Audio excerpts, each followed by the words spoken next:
Ventures 2. When Sona saw his mother, he burst into tears. "What's the matter?" his mother asked. More tears rolled down Sona's cheeks.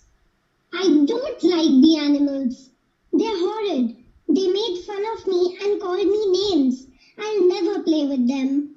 He cried and told his mother all that had happened. "Come now, don't cry," said his mother. "They laugh at you because they are silly. They don't know why we have humps. If they did, they would want to have humps too. Why, they'd even want to have our flat feet." But they're not nice. Why do we have them? His mother said, "You remember what I said about the way we store water? The hump is where we store fat. When we get nothing to eat for days, this fat is our store of food." How? asked Sona. "When we eat," replied his mother, "part of our food turns into fat and collects in our humps. When we find little or no food for days in the desert, this fat stops us from getting weak with hunger. It gives us the strength to walk on till we come to an oasis like this one, where there is food and water." And what about our long legs and flat feet? asked Sona. "They are very useful," said his mother. "With our long legs we can walk fast. If our feet were not round and flat, they would sink deep into the sand and get stuck. If other animals knew this, they would envy us." And our long necks? What use are they? asked Sona, feeling much happier. "We have very long legs, so we have to have a long neck," replied his mother. "Otherwise, how could we reach anything on the ground?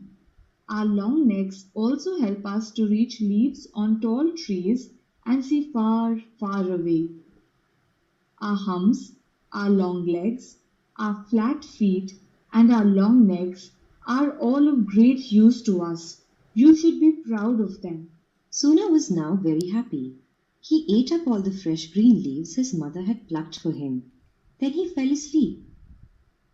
The next day he set off again.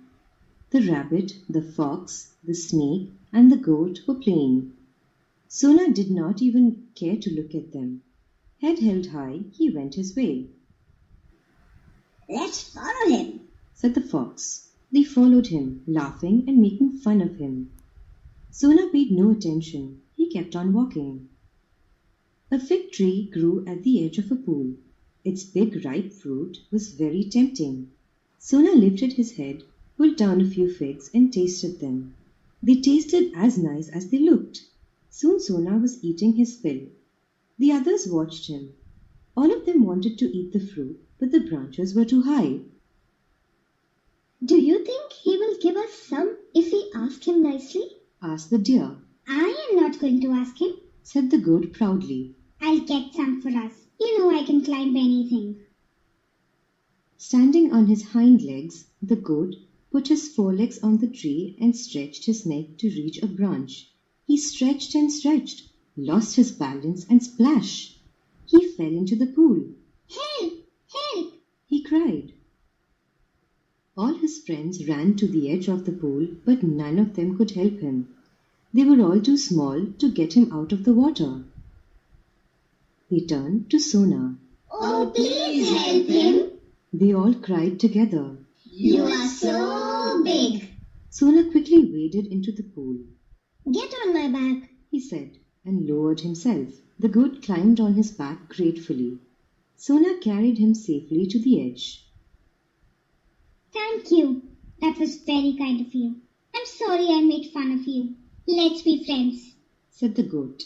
Come and play with us, said the rabbit. And give me a ride as you gave the goat. Come on, said Sona, feeling very happy. And from that day, they all became good friends.